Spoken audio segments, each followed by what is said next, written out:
Hello my lovely people, good morning, good afternoon, good evening, good night. Welcome to my YouTube channel. My name is Jen. This is the first time that you are seeing this gorgeous girl. Thank you so much for stopping by. My return subscribers, I love you. I love you. Oh God, I love you. Thank you. Thank you for subscribing. If you have not subscribed, please subscribe and turn on your notification so that when we put up a video that you will see it. I am your eyes and I am your ears. When I see you, see. When I hear you, hear. Thank you. So my people, I watched Equity, justice, and fairness. Africa should have a fairer representation in the UN Security Council. Naturally, when you talk of Africa, Nigeria is Africa and Africa is Nigeria. I mentioned earlier on that 1 out of every 4 black men is a Nigerian. And by 2050, 1 out of every 3 black men will be a Nigerian. And by the end of the century, 1 out of every 2 black men will be so it's almost our natural right, our birthright. We deserve to be there. Not that we are begging to be there. We ought to be there. We deserve to be there. And in the fullness of time, we should vindicate our position as the greatest economy in Africa. Shetima, of the Vice President of Nigeria, made this comment after going inside the whatever nonsense or that he went to, that Ahmed Bola Tinubu was not able to go to in UN, and begging, hell, God, begging for debt forgiveness after they used billions they borrowed money and then used billions to fix his home, to build him a brand new house, build themselves a brand new house, give themselves raises from the money that this man was not able to stand and tell the United Nations where Africa is, where Africa should be. He was not able to stand in front of them and tell them that without Nigeria, this and this and this and this will happen. After he finished begging, I put the video here so you can hear yourself. It didn't make sense to me. After all that, he came out. It's only when he came out that he said, Africa is Nigeria and Nigeria is Africa. The Boko Haram sympathizer is saying Africa is Nigeria and Nigeria is Africa. Where do you guys get these people from? I don't know where they're from, but I need you to watch the full thing that he went to United Nations to do to himself. They wrote this for him and they gave it to him, and he looked at it and he read it over and over, and he said, this is what I will go and present in the stage, in the world stage, to represent Nigeria. Watch the video yourself, and when you finish watching, please share it so that if Nigeria, you Nigerians, if you are happy for what he just said in United Nations, if you are happy and you are satisfied, so be it. It's because you sat down in your comfortable homes and you refuse to speak. That's why people like this are taking you for granted. So please watch and share. I love you all from me to you. Thank you so much.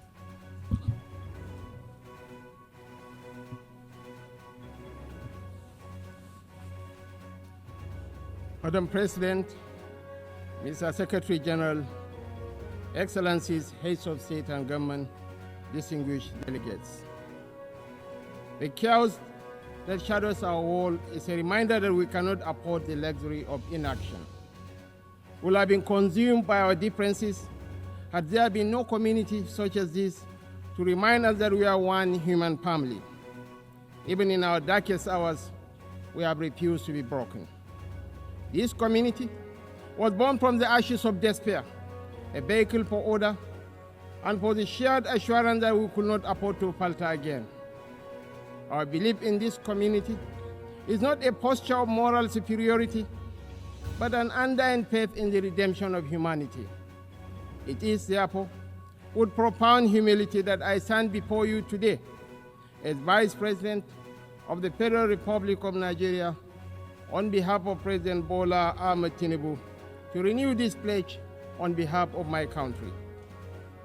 Madam President, Nigeria joins the Committee of Nations in congratulating you on your election as the President of the General Assembly for the 88th session, and I assure you of our unalloyed support during your tenure. I commend your predecessor, my brother, His Excellency Philemon Yang, and the Secretary General, His Excellency Antonio Guterres, for their outstanding stewardship and unifying leadership during these extraordinary times. This anniversary will not be a sentimental retreat into nostalgia. It must be a moment of truth, a pause to measure where we have stumbled and how we might have done better in turning our values into action that meets the demands of today. We are here to deliver a world of peace and development where the respect for human rights is paramount. We must recalibrate the delicate balance between our roles as sovereign governments and our duties as collective partners to renew multilateralism in a world that has evolved far beyond what it was in 1945. The pace of change across borders is a force without pause.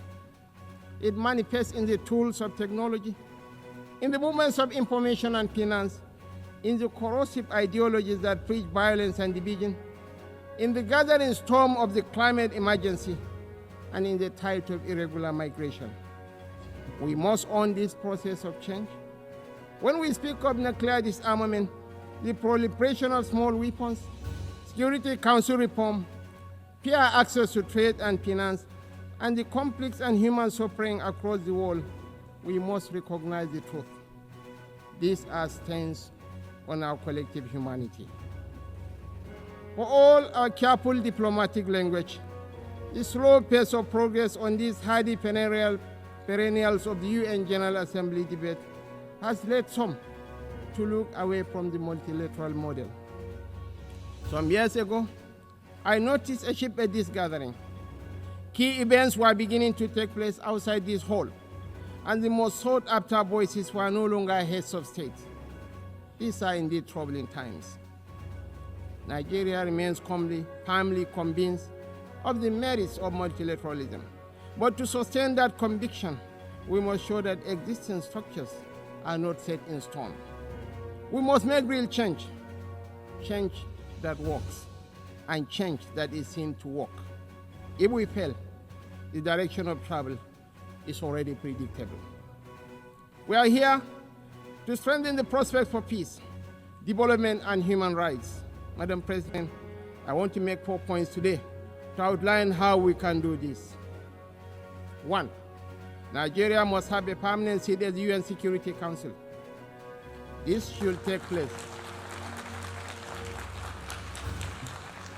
This should take place as part of a wider process of institutional reform. 2, we need urgent action to promote sovereign debt relief and access to trade and financing. 3, countries that host minerals must benefit from those minerals. And 4th, the digital divide must close. As our friend the Secretary General has said, AI must stand for Africa included. On my first point, the United Nations will recover its relevance only when it reflects the world as it is, not as it was. Nigeria's journey tells this story with clarity. When the UN was founded, we were a colony of 20 million people, absent from the tables where decisions about our fate were taken. Today, we are a sovereign nation of 236 million people, projected to be the third most populous country in the world, with one of the youngest and most dynamic populations on earth, a stabilizing force in regional security, and a consistent partner in global peacemaking. Our case for permanent seat at the Security Council is a demand for fairness, for representation, and for reform that restores credibility to the very institution upon which the hope of multilateralism rests.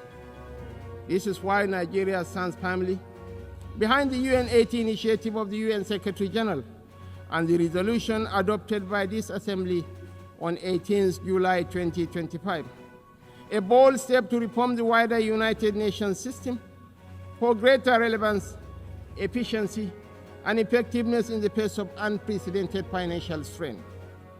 We support the drive to rationalize structures and end the duplication of responsibilities and programs so that this institution may speak with one voice and act with greater coherence. Madam President, Africa, none of us in this world can function peacefully in isolation. This is the heavy burden of sovereignty. Sovereignty is a covenant of shared responsibility, a recognition that our survival is bound to the survival of others. To live up to this charge, we must work hand in hand with our neighbors and partners. We must follow the trails of weapons, of money, and of people. For these forces, too often driven by faceless non-state actors, ignite the fires of conflict across our region. Madam President, Nigeria's soldiers and civilians carry a proud legacy. They have participated in 51 out of 60 United Nations peacekeeping operations since our independence in 1960.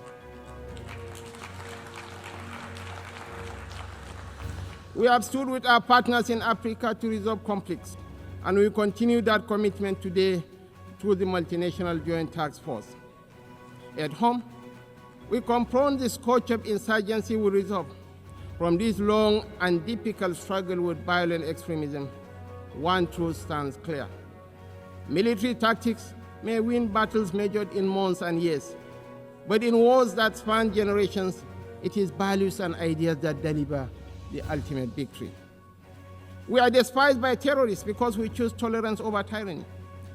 Their ambition is to divide us and to poison our humanity with a toxic rhetoric of hate. Our difference is the distance between shadow and light, between despair and hope, between the ruin of anarchy and the promise of order. We do not only fight wars, we pit and shelter the innocent victims of war.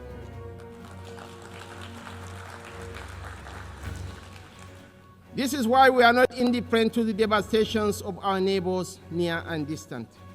This is why we speak of the violence and aggression visited upon innocent civilians in Gaza, the illegal attack on Qatar, and the tensions that scar the wider region. It is not only because of the culture of impunity that makes such acts intolerable, but because our own bitter experience has taught us that such violence never ends where it begins. We do not believe that the sanctity of human life should be trapped in the corridors of endless debate.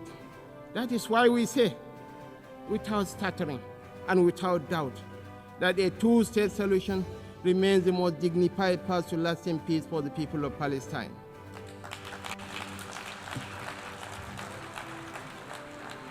For too long, this community has borne the weight of moral conflict. For too long, we have been caught in the crossfire of violence that offends the conscience of humanity. We come not as partisans, but as peacemakers.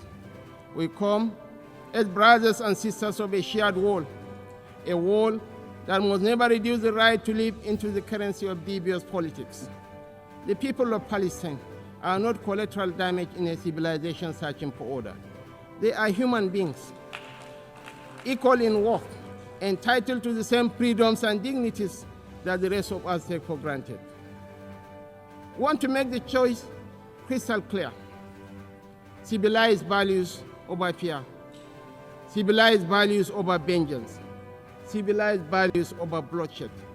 We show the opportunities that peace brings, just as the extremists hope to drive apart rival communities and different religions. We work through multilateral platforms within the rule of law to build the consensus and support that makes this immensely difficult and dangerous task that much easier.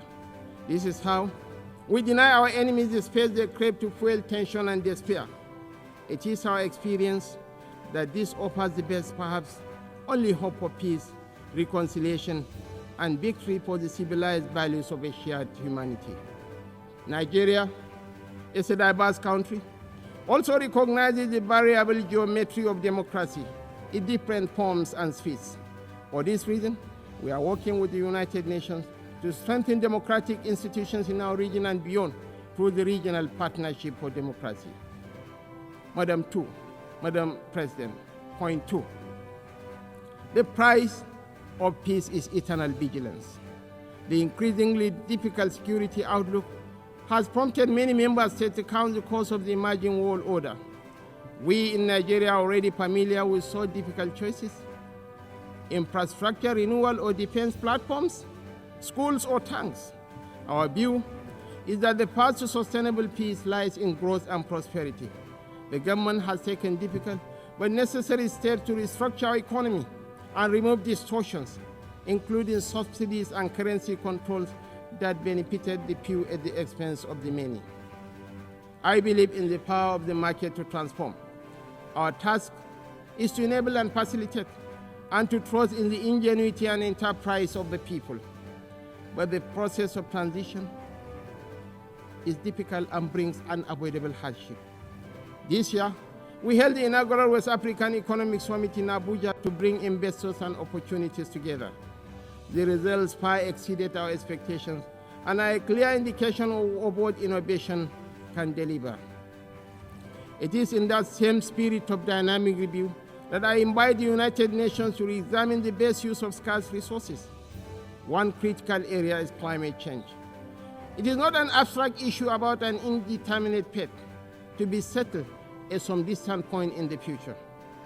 It is not even solely an environmental issue. It is about national, regional, and international security. It is about irregular migration. Truly, this is an everyone issue. We are all stakeholders, and we are all beneficiaries of the best outcomes.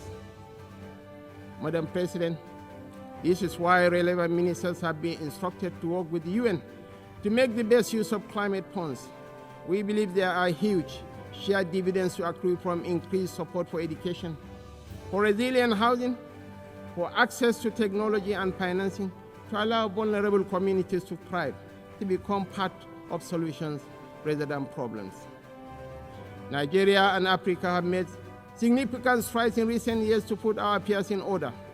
We can take that progress to the next level, a level that presents new opportunities for trade, investment, and profit, if we can assess reforms to strengthen the international financial architecture. We need urgent action to promote debt relief, not as an act of charity, but as a clear path to the peace and prosperity that benefits us all. I'm calling for new and binding mechanism to manage sovereign debt, a sort of international court of justice for money that will allow emerging economies to escape the economic straitjacket of primary production of unprocessed exports. It has been over 4 decades since the Lagos Plan of Action outlined a route away from debt and dependence that highlighted opportunities that today should still be explored for local added value for processing and manufacturing in everything from agriculture to solid minerals and petrochemicals. The African Continental Free Trade Area is a remarkable achievement of cooperation. We remain fully committed to the achievement of the SDGs and are convinced that this can be best delivered by focusing principally on our primary mission of growth and prosperity. Madam President, on our third point, we welcome steps to move towards peace in the Democratic Republic of Congo. We agree that international investment and engagement offer a way out of the cycle of decay and violence. Access to strategic minerals from Sierra Leone in the 1990s and Sudan today has for too long been a source of conflict rather than prosperity. Africa, and I must include Nigeria, has in abundance the critical minerals that will derive and drive the technologies of the future. Investments in exploration, development and processing of these minerals in Africa will diversify supply to the international market, reduce tensions between major economies, and help shape the architecture for peace and prosperity on a continent that too often in the past has been left behind by the rivalries and competition between different power blocks. We know in Nigeria that we are more stable when those communities that have access to key resources are able to benefit from these resources. This has been our journey in the oil-producing region of the Niger Delta. I believe that will strengthen the international order when those countries that produce strategic minerals benefit fairly from those minerals in terms of investment, partnership, local processing, and jobs. When we export raw materials, as we have been doing, tension, inequality, and instability fester. Madam President, the fourth pillar for change that I am advocating is a dedicated initiative, bringing together researchers, private sector, government, and communities to close the digital divide. As we stand on the threshold of new and dramatic technological change, we are still absorbing the impact of the revolution on information and communication of the past 20 years. We understand better than we did the opportunities technology offers, as well as the safeguards we need to enable growth and mitigate the potential for corruption. Some worry about fake news. Truly, we have plenty of that, with the potential of devastating real-world consequences in countries rich and poor. I am more worried about an emerging generation that grows ever more cynical because it believes nothing and trusts less.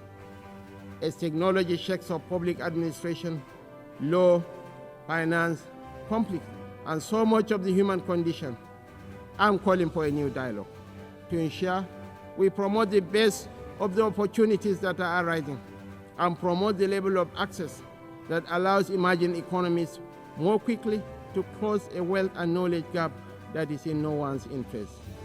I join you today to reassert Nigeria's commitment to peace, to development, to unity, to multilateralism, and to the defense of human rights is beyond compromise. For none of us is safe until all of us are safe. The road ahead will not be easy, and we know there are no quick fixes to the trials that test the human spirit.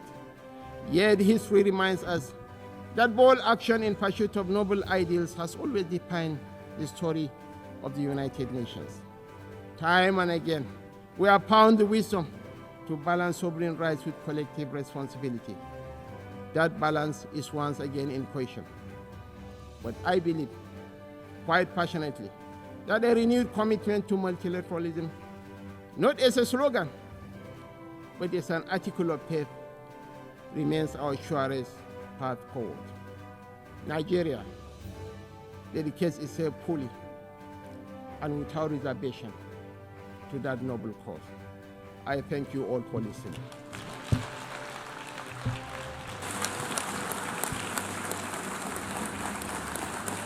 On behalf of the Assembly, I wish to thank the Vice President of the Federal Republic of Nigeria,